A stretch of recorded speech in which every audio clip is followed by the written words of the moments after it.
नमस्कार दोस्तों, आप लोग देख रहे हैं लाइव पब्लिक न्यूज। नगीना के सांसद भीम आर्मी के चीफ चंद्रशेखर आज़ाद रावण द्वारा दिल्ली विधानसभा में इंदिरा गांधी स्टेडियम में ST के आरक्षण को खत्म करना व क्रीमी लेयर लागू करने के विरोध में जमकर किया प्रदर्शन व लोगों का लाखों की भीड़ में उमड़ा जन सैलाब। स्टेडियम पड़ा छोटा, देखे आगे वीडियो में।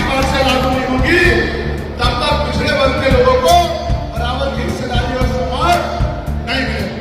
हमारी ये भी मांग है, सरकार कह रही है कि क्रीमी लेयर लागू करना चाहिए और जज साहब भी कह रहे हैं क्रीमी लेयर लागू करना चाहिए। मैंने पार्लियामेंट में पूछा कि भारत में कितने शेड्यूल कास्ट के लोग, शेड्यूल ट्राइब के लोग अरबपति बन गए, इसका डाटा आपको सार्वजनिक करने, आर्थिक आंकड़े सार्वजनिक करने चाहिए। तब हमें पता लगेगा कि क्रीमी लेयर की स्थिति में हम आए नहीं आए। आपको शायद जानकारी नहीं है, मैं आपको बताता हूं। आज भी बहुत सारे पदों को NFS करके, नोट फॉर्म सुटेबल करके हमारे योग्य लोगों को नौकरी से निकालने का काम ये सरकारें करती है, क्योंकि कलम की ताकत उनके हाथ में होती है। जिनकी राजसत्ता पे कब्जा होता है, हमारे लोगों का राजसत्ता पे कब्जा नहीं है, इसलिए सारी योजनाएं हमारे खिलाफ बनती हैं। हमारी ये भी मांग है, जिस पर मैं गौर कर रहा हूं, सरकार ने कहा, मैं आज इसमें भी बोलूंगा। आज अगर मैं इस पर नहीं बोलूंगा तो हमारे लोगों को पता नहीं लगेगा देश में क्या हुआ।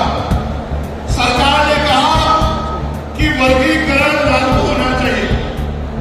मैंने आपको बताया कि बातें तो बहुत लोग करते हैं, लेकिन जब आरक्षण पे हमला होता है, जब और किसी तरीके से आरक्षण को खत्म किया जाता है, जब गांव-गांव जाके लोगों को समझाने का प्रयास किया जाता है, तब जिन जातियों को आज सरकार के इशारे में गाली दी जा रही है, उनको भी उन्हीं की जिम्मेदारी मान के लोग घर में बैठ जाते हैं कि भाई यही आरक्षण की रक्षा करेंगे, यही अधिकार की रक्षा करेंगे।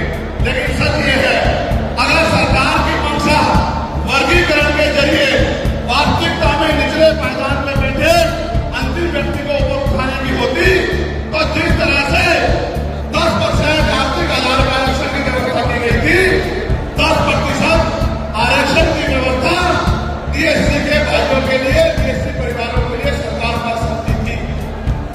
उनका कोई मतलब नहीं बैठता था कि इनमें टुकड़ा डाल दे, क्योंकि सरकार जानती है इनमें बंटवारा हो जाएगा तो इनके खिलाफ आंदोलन आसान हो जाएगा, इनको पता भी नहीं चलेगा, तब इनके अधिकार खत्म हो गए।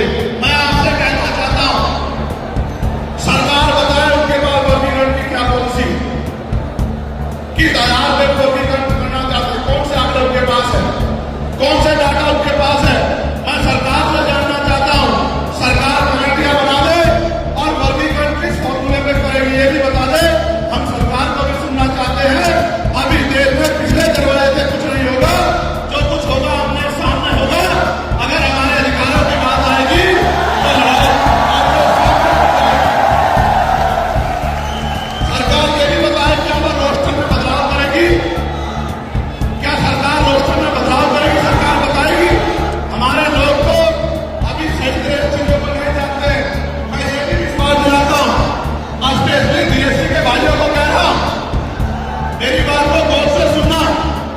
स्पेशली DSC के भाइयों को कह रहा हूं, उन जातियों को जो लोग आंदोलन कर रहे हैं, आपको एहसास नहीं है, जब देने की बारी आएगी हम बताएंगे अपने भाइयों को किस तरह से आगे बढ़ाया जाता है, किस तरह से उनकी हिस्सेदारी दी जाती है। अभी तो उनको देने कुछ है नहीं।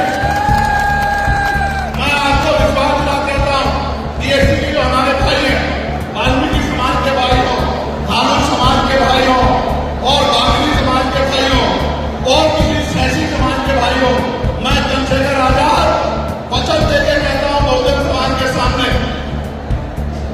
ये हमारे